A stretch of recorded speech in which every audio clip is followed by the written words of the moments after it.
Lust is more layered than love, at least in the Indian context.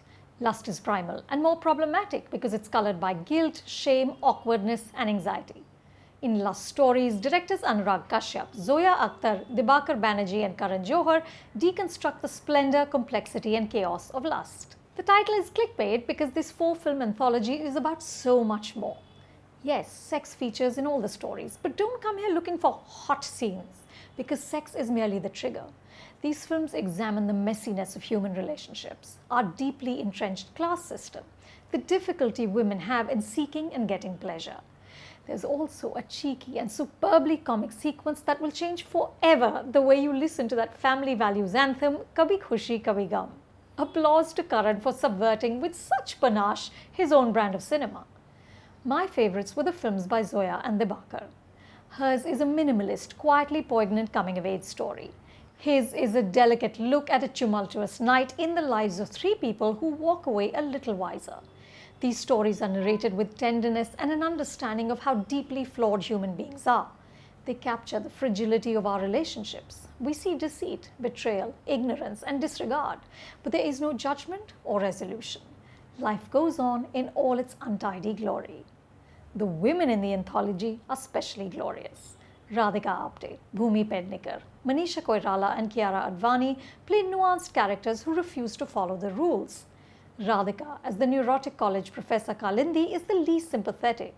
In Anurag's film, Kalindi is a fascinating erratic nightmare of a woman. Like her student lover, we're also dumbfounded by her reactions. Ultimately, though, Kalindi overstays.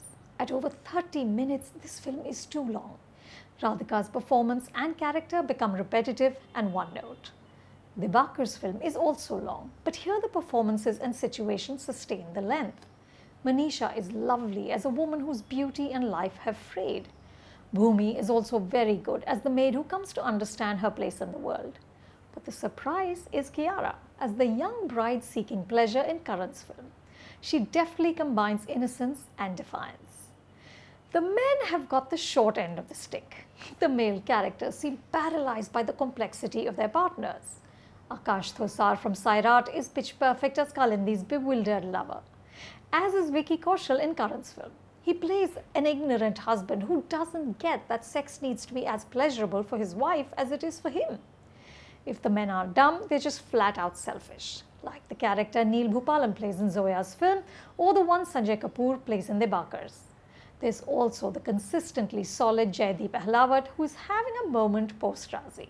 I love anthologies because they allow for different perspectives and experiences within the same film.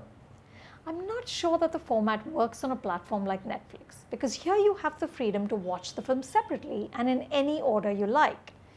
When you can pause and restart where you want, the unified experience disappears, which I think takes away from the pleasure of having one director's gaze play off the others.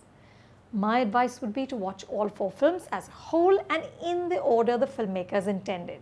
It's more enriching. I'm going with 3.5 stars. For more reviews like this, subscribe to Film Companion.